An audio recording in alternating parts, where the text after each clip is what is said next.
Harun al-Rashid was the Amir al-Mu'mineen of the time. He was the head of state for the Muslims. And back then, the head of state's responsibility was also to lead the people in Friday prayer. Because he's a religious figurehead too. Abu Yusuf, he had taken him as his muallim for Hajj. And you know how in Hajj you have a teacher with you? Who's going to walk you through all the rituals? His teacher was one of the pioneering scholars of the Hanafi school of thought. So he's about to lead Dhuhr prayer, and he realized he wants to get cupping done. You know cupping, when you draw the blood? So he got that done. So now he's bled. In their position, in his teacher's position, if you bleed, your wudu is broken. So now he's in the front row at the Kaaba, and he's about to lead the prayer, but officially his wudu is broken.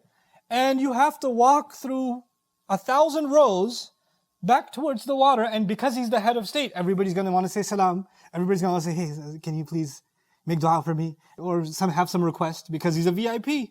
So by the time he goes back there, and comes all the way up, it's going to be Asr time. So he's stuck. Next to Qadi Abu Yusuf, Imam Malik is there. Imam Malik, different school of thought.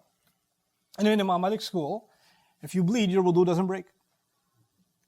And Harun al-Rashid knows that, so he, on purpose, asked Imam Malik, hey, is my wudu okay? I just had cupping done.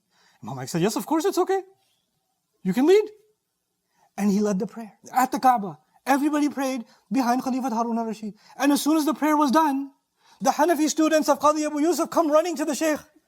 You just let him pray. He bled. How could you? He said, anybody who doubts that prayer is from the Khawarij, meaning the people who left Islam. Why did he say that? Why did he pray behind him? Because he understood something. When the roots are the same, this fruit and this fruit, we can disagree. But to the best of my understanding, this is the best of their understanding. I don't believe this to be the absolute truth. This is, as far as I find, the most convincing argument. The most convincing argument to me is that bleeding breaks wudu. The most convincing argument for Imam Malik is that bleeding does not break wudu. And you know what? Allah knows best. So I'm going to be humble and not say I know the absolute truth. That I have the absolute truth. And I make dua for him. And in fact, if this is what the leader has decided, then I'm going to give benefit of the doubt. I'm not going to tell my followers, you better repeat the prayer. I'm not going to do that. If you do that, then you're no longer Muslims. You've left the religion of Khawarij, the extremists who left the religion. This is how the early people understood differences. Compare this to how we think about differences. Compare this to how easily we kick someone out of Islam. We drop someone out of Islam. Just because they don't pray, they don't stand the same way we do. You see somebody holding their hands here, you're like, Somebody else is holding their hands, you're like, oh my God. And if somebody's holding their hands like this, oh, forget it. You know, that's the end of it. And if we keep this kind of discourse up, and we make that public discourse constantly, then the price will not be paid by us. The price will be paid by us in the afterlife. This world, the price will be paid by the next generation, who will fall into doubt about the religion altogether. That's a guarantee from Allah in the Quran. وَإِنَّ الَّذِينَ أُورِثُوا الْكِتَابَ مِنْ بَعْدِهِمْ لَفِي شَكٍّ مِّنْهُ مُرِيبٍ. So come back to the fundamentals. آمَنْتُ بِمَا أَنزَلَ اللَّهُ مِنْ كِتَابٍ وَأُمِرْتُ لِأَعْدِلَ بَيْنَكُمْ. Come back to the source. I believe in what was sent down from Allah's law, from Allah's book, and I have been commanded to do justice between you. لَنَا أَعْمَالُنَا وَلَكُمْ أَعْمَالُكُمْ.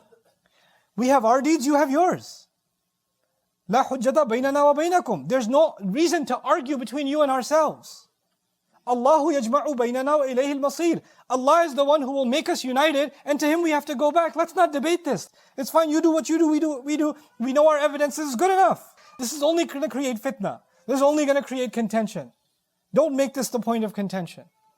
And if we can stick to that in the way we teach religion, the way you teach your children prayer is going to be different from other people who teach their children prayer.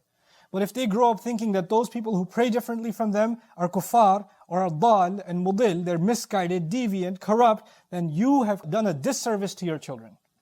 It nullifies their prayers. It invalidates their prayers if they become people of tafarruq. May Allah Azza wa Jal make us a people that cause unity between the hearts and not tafarruq. May Allah Azza wa Jal make us committed to the truth and committed to our values. Just last qualification that I want to mention to you, I'm entitled to my opinion. I'm entitled to be convinced of what I'm convinced. I have met with other scholars and I tell them right flat out, I respect you a lot for your work, but this thing that you said makes absolutely no sense to me. I think it's utter nonsense, but I'd love for you to explain it to me. But I don't do that in public. I do that in private conversation. And when we're done doing that, we eat together. and we go to each other's homes, and that's okay. If I can have that kind of a conversation with a Christian, with a Jew, with an atheist, why can't I have civil conversations with Muslims? Why am I not capable of that? The Ummah has lost its ability to show mutual respect only because of some disagreements. Ikhtilaf has turned into tafarruq. Ikhtilaf is okay, but tafarruq is not.